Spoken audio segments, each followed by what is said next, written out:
Damos la bienvenida a nuestro programa del día de hoy. Su participación es importante. Muchísimas gracias por estar con nosotros a esta hora de la mañana, como siempre, 8 en punto de la mañana, a través de La Nación Radio, a través también de Radio Mundial 860 AM, a través de la Radio Joven del municipio Uribante y también de Calidad del municipio Fernández Feo, específicamente en El Piñal. Estamos transmitiendo en estos momentos vía telefónica porque estamos en un sitio porque vamos a entrevistar al precandidato presidencial Enrique Capriles Radosky, quien hoy se encuentra aquí en el estado de Táchira. Bienvenido al estado de Táchira. Por supuesto, muchas cosas, vamos a aprovechar el tiempo, muchas cosas que conversar, mucho tiempo que no visitabas al estado de Táchira. Muchas gracias, buen día, saludos a todos los que nos están escuchando. Efectivamente, demasiado tiempo sin venir por nuestro querido estado Táchira. Demasiado tiempo para mi gusto. Aquí estamos por unas horas. Vengo del estado Apure. Sigo después para el oriente de nuestra Venezuela. Estoy tratando en estas 2 semanas, hacer una batida por todo el país. Es decir, tratar de llegar a todos los estados de nuestra Venezuela. Esta visita en el Táchira, como te digo, una visita corta. Espero regresar muy pronto.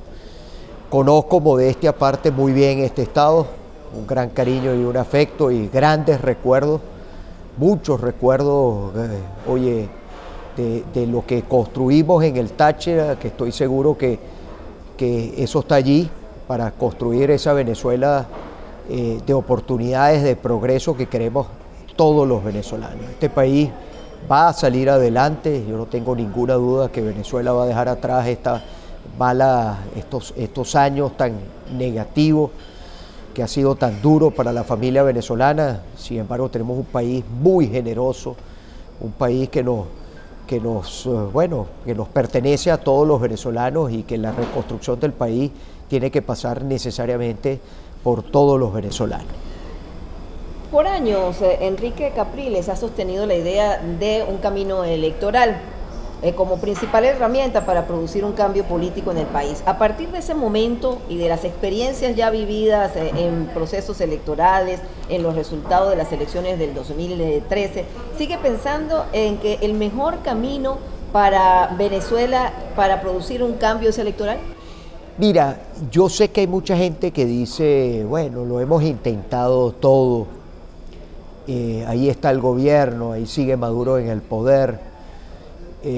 Hay gente que obviamente viendo todas las cosas que hace el gobierno, inmediatamente su respuesta es, bueno, el cambio en Venezuela no se va a poder lograr por la vía electoral. Yo le digo que en la historia hay muchos casos de muchos países que tuvieron transiciones a la democracia como resultado de un proceso electoral, es decir, regímenes autoritarios que tuvieron transición a la democracia a través de un proceso electoral. Veamos el caso de Chile, lo que fue el plebiscito, después lo que fue la transición chilena. Yo hoy más bien veo que todos, y celebro que todos estemos hablando de ejercer nuestro derecho al voto, de reencontrarnos con el voto, con las elecciones, porque ese es el flanco más débil que tiene Maduro. El flanco o donde quisiera Maduro siempre llevarnos es al terreno de la confrontación, el terreno de la violencia. Frente a la violencia nosotros tenemos que oponerle a la violencia la paz. Frente al desánimo, obviamente, la esperanza. Frente a todo lo que hace el gobierno es la unidad, es el voto, es trabajar por esa vida mejor que merecemos todos los venezolanos. Yo creo que es un error la abstención. Creo que darnos con esa piedra nos va a alejar. Los mejores momentos que hemos tenido las fuerzas democráticas ha sido cuando hemos ido unidos a las elecciones. Y ese es el gran desafío que tenemos para el año 2024. Sortear todos los obstáculos, todas las tropelías, todas las marramucias que hacen. Yo vengo ahorita del estado de Apure, como te comentaba. En el estado de Apure lo que tuvimos, vimos el rostro de la violencia del gobierno. Tuvimos heridos, ellos, digamos, utilizaron su fuerza de choque para que no se diera la actividad en San Fernando de Apure, sabotearon la actividad que había en el Orza, y frente a todo eso, que lo que busca es desanimarnos, la respuesta tiene que ser todo lo contrario, tiene que ser más organización, más motivación, más ganas de seguir en la lucha, porque el 2024 tiene que ser hay que decretarlo como el año de esperanza, el año del inicio de la reconstrucción de nuestra Venezuela. Yo creo que sí podemos reconstruir el país y yo creo que los venezolanos sí tenemos futuro. Con relación a Enrique Capriles, siempre, digamos, el camino electoral que ha vivido Enrique Capriles presidencial, Capriles 1 y Capriles 2, ¿verdad? Es lo que se divide así la experiencia presidencial, las candidaturas presidenciales. ¿Qué experiencias ha tenido Capriles? Ya que vemos situaciones en gente de la oposición que pasó de amor a odio con relación a decisiones tomadas en el 2013 y también en el 2014. Mira, yo creo que estos años, y siempre que haya algún venezolano, algún tachirense estando aquí en su estado, que tenga alguna duda, ahí estamos para responder, como siempre lo hemos hecho, para dar la cara y responder ante cualquier interrogante. Capriles 2012 fue una candidatura construida desde la participación, porque yo fui candidato del 2012 luego de haber ganado un proceso de primaria. Es decir, ganamos unas primarias y fuimos a competir contra Chávez en el año de mayor gasto público en la historia del país. 60.000 millones de dólares. Todavía estamos pagando las consecuencias los venezolanos de lo que fue el derroche, el despilfarro para ganar la elección en el año 2012 del PSUV, del oficialismo. Botaron la casa por la ventana, endeudaron el país, se gastaron todos los recursos, reservas, todo lo que teníamos con un único objetivo político. No era un objetivo económico, social, de mejora de las condiciones de vida del venezolano. Ahí empezó, bueno, después de esos 60.000 millones de dólares, empezó la gran caída económica del país, los 7 años de recesión que hemos tenido. Gente que, bueno, que no maneja los temas económicos. Para ilustrárselo, imagínense una persona que pesa 100 kilos y hoy pesa 25 kilos. Así está la economía venezolana. Cayó 75% durante los últimos 7 años como consecuencia de un modelo que estaba fracasado, pero que al final quería hacerle creer a los venezolanos que el país estaba mejorando y más bien lo que hicieron fue hundirlo. Eso fue en el año 2012. Sin embargo, obtuvimos el mejor resultado que había logrado un candidato que iba contra una presidenta en ejercicio que buscaba la reelección en los últimos 30 años en América Latina. Bueno, gracias, el Táchira siempre fue también un estado, yo lo diría, vanguardista en términos políticos, de nunca haber coqueteado. Yo digo que el Táchira ha tenido gobiernos rojos, pero como consecuencia de nuestros errores como oposición, no porque este sea un pueblo madurista o haya sido un pueblo chavista, no. El Táchira siempre ha sido un pueblo comprometido con la democracia, que nunca se ha puesto de rodillas frente a ningún régimen, ninguno. Y yo creo que eso está en el corazón de los tachirenses, a quienes conozco bastante bien, y sé lo aguerridos que son, y sé los luchadores que son, y sé todos los obstáculos que les ha tocado sortear todos estos años, todas las dificultades económicas y sociales, y aquí está este pueblo parado y firme. Y eso es importante que lo tengamos como ejemplo el resto del país. Entonces, en el año 2013 nadie quería ser candidato, esa es la verdad. Y yo asumí la candidatura para no dejar sin opción al pueblo venezolano, entre ellos al pueblo tachirense, que había dado una elección en el 2012. Lo que pasó en el 2013, y lo hemos dicho muchas veces, frente a lo que hizo el régimen. Capriles hicimos no cobró, todo lo que Capriles estaba. No cobró. ¿Cómo es la Mira, frase o la palabra? Es que yo creo que es es una palabra que se ha querido utilizar para tratar de atacar a otro, porque yo no voy a ponerme a señalar a cada candidato, pero lo cierto es que aquí todos tienen en su haber, si nos vamos al tema de no cobrar, todos tienen en su haber no haber cobrado algo. Y yo digo, más allá de un tema de personalizarlo, es que los venezolanos no hemos podido materializar el cambio, y por eso yo hablo de la unidad. Porque el peor error que pudiéramos cometer es de creer que algún liderazgo, alguna candidatura por sí sola puede. Aquí vamos a necesitar el apoyo de todos los candidatos, de todas las candidaturas y de todas las fuerzas que quieren cambio. Porque si no, el gobierno, esa minoría organizada y articulada que va a tener el gobierno, se impone frente a las otras minorías, si las minorías no se unen. Entonces aquí el gran reto es cómo se une el resto del país que quiere cambio frente al gobierno que ya sabemos lo que representa.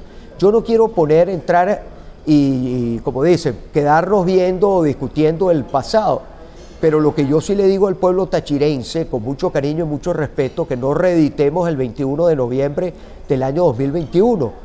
Porque allí está Freddy Bernal como consecuencia de no habernos puesto de acuerdo en la fuerza democrática y de quienes queremos cambio. Yo, por cierto, anoche cuando llegué a San Cristóbal, llegando me encontré que había un apagón, pero no solamente en San Cristóbal, sino todo el estado Táchira. Es decir, el Táchira está lleno de problemas y lo que nosotros necesitamos son soluciones. Entonces, así de entrada, como dicen, más la vialidad, no creo que la gestión de Freddy Bernal sea precisamente algo positivo para el pueblo tachirense, como no lo es obviamente la gestión de Maduro, porque al final son lo mismo. O sea, al final el PSUV, pongas de repente un alcalde, pongas un gobernador, pongas a alguien que de repente tú puedes decir, bueno, este no es tan malo, al final es lo mismo. En las fuerzas democráticas obviamente hay diversidad, hay variedad, pero al final, más allá de las propuestas que pueda hacer cada quien puntualmente, necesitamos la unidad. Aquí dice, bendiciones, Fabiola, aprecio mucho a Capriles, pero no olvidaremos que se rindió y no pudimos defender nuestro voto. Otro mensaje que dice por aquí, buenos días, escribe la abogada Victoria Ramírez, doctor Enrique Capriles, ¿cuál es su propuesta para los adultos mayores? Y si puede considerar como propuesta la construcción y puesta en marcha de hospitales geriátricos. Otro mensaje que tenemos por aquí, vamos a ver, dice, qué gratos recuerdos con aquel llenazo en la Quinta Avenida en la pasada campaña electoral.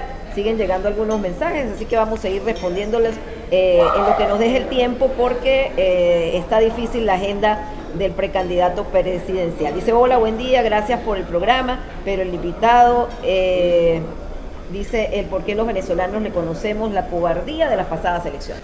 Mira, ni cobardía ni habernos rendido, todo lo contrario, yo sigo aquí y voy a seguir aquí, yo no tengo plan B. Mi único plan es que Venezuela cambie, y por eso cuando preguntan sobre los adultos mayores, esos son mi causa. Esa es una de las banderas. Yo lo he dicho y lo ratifico a través de tu espacio.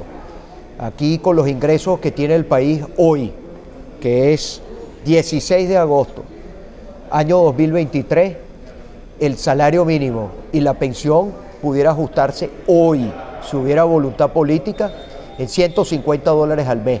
Y no es suficiente, pero no son los menos de $4 que están hoy recibiendo más de 5 millones de pensionados. $4, nadie puede vivir con $4. Ningún venezolano puede vivir con $4. Ninguna persona en el mundo puede vivir con $4. Eso es lo que le paga este gobierno a más de 5 millones de pensionados. Lo primero que yo haría, cuando hablan de los adultos mayores, lo primero que yo haría, y lo repito, al llegar al Palacio de Miraflores, siendo presidente electo por el voto popular, no impuesto, sino electo por la mayoría de los venezolanos, sería decretar un aumento general de sueldos y salarios y el aumento de la pensión. y pudiéramos arrancar sin haber levantado la producción petrolera más allá de lo que hoy está, que ese es el gran reto que tenemos a futuro, recuperar nuestra producción petrolera para seguir diversificando nuestra economía en este cambio además que ha habido de tantos venezolanos que saben que depender del petróleo hoy día para muchos ya no es una opción como consecuencia del quiebre de la industria petrolera. Sin embargo, cuando recuperemos a PDVSA no podemos volver a ser el estado rentista que tenemos el ingreso petrolero y las otras áreas de la economía no las desarrollamos, todo lo contrario. El petróleo tiene que ser el gran motor para que arranque la economía, pero que arranque de verdad, o sea, no repetir los errores que ya conocemos los venezolanos. Entonces, pero si hay los recursos económicos, Enrique, hoy absolutamente, con las sanciones y todo lo absolutamente. El gobierno usa el tema de las sanciones y siempre con la idea de no asumir responsabilidad. Ellos mismos anunciaron que se habían perdido, robado 23.000 millones de dólares del ingreso petrolero del año 2020 hacia la fecha. ¿Dónde está esa plata? No dijeron más, ya Maduro no dijo ni pío sobre el tema de Tarek El Al-Saimi, sobre todo el caso de corrupción en PDVSA. Tuvieron un show en la televisión unos días y ahí quedó. ¿Y dónde está la plata? Y esa plata que era para los maestros, esa plata que era para los empleados públicos, esa plata que era para los adultos mayores, esa plata que era para los servicios públicos. O sea, esos son 23.000 millones de dólares. Yo no estoy hablando de 100 dólares, estoy hablando de 23.000 millones de dólares desaparecidos del año 2020 a la fecha, es decir, en los últimos 3 años. Imaginemos la magnitud de lo que ha sido la corrupción, la desviación de recursos, la desaparición de recursos de todos los venezolanos en todos estos años. Entonces, perfectamente, a pesar de todo eso, de la corrupción, con el ingreso petrolero que hoy tiene Venezuela, con los más de 800.000 barriles de petróleo que vendemos todos los días, pudiéramos ajustar el salario mínimo y la pensión a 150 dólares al mes. Eso no es ni demagogia, ni populismo, ni va a presionar la inflación. Yo no estoy hablando de las prácticas que hemos tenido de pedirle al Banco Central que financie el gasto público imprimiendo dinero inorgánico, que era lo que hicieron durante estos largos años, sino utilizar esos ingresos que son ingresos en divisa para tener un incremento real, no inflacionario de los sueldos y del salario mínimo y de la pensión de más de 5 millones de venezolanos. Y yo vuelvo y repito, aquellos que con el tema de 2013, rendición, cobardía, mire, honestamente yo creo que ahí hay una campaña con la única intención de desacreditar. Fíjense además el escenario, por un lado el gobierno nos acusa de violento y por otro lado hay un sector de la oposición que pretende decir o pretende poner la oposición entre cobardes o valientes. Y yo no creo que aquí hay cobardes, yo creo que aquí hay un pueblo valiente, un pueblo que ha luchado mucho, un pueblo que ha dejado todo. Hay que ver cuántos venezolanos están hoy en el exterior, cuántos tachirenses están hoy en el exterior, porque estamos enfrentando un régimen que no es democrático. Somos un pueblo desarmado que ha asumido un desafío histórico de derrotar democráticamente un régimen que no es democrático. Enrique Capriles está inhabilitado. ¿Va a continuar en las primarias con este peso sobre su espalda? Porque sabemos las decisiones que se pueden tomar dentro de un nuevo Consejo Nacional Electoral, que también es otro tema que hay que tocar, el nuevo Consejo Nacional Electoral, que esto podría también desmotivar a las personas para participar en las primarias y también en las elecciones presidenciales. Mira, las inhabilitaciones son inconstitucionales. Yo no soy el único que está inhabilitado. Gran parte de estamos inhabilitados, son inhabilitaciones políticas. Yo no fui condenado, ni tengo una sentencia penal firme, ni se me acusó de corrupción, ni cometí algún delito. Esto es algo político del gobierno. Ya son 6 años luchando contra esa inhabilitación.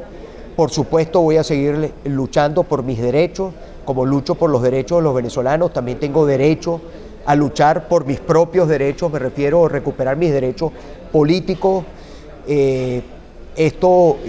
Nosotros, obviamente el país que soñamos y las elecciones que queremos que sean elecciones sin inhabilitaciones. Pero como te comentaba hace unos minutos, no es un régimen democrático, por lo tanto estamos enfrentando un régimen autoritario que controla las instituciones y por eso hay inhabilitación. ¿Qué puedo yo decirle a los venezolanos? Que tengan la completa garantía de quien les habla, que en el año 2024 llueve, truene o relampaguee, nosotros vamos a tener una candidatura y vamos a tener una opción que compita en esas elecciones. Yo creo que el ejemplo de Barinas sigue vigente para toda Venezuela. En Barinas inhabilitaron al ganador, o sea, ganó las elecciones y después lo inhabilitaron y convocaron un nuevo proceso electoral.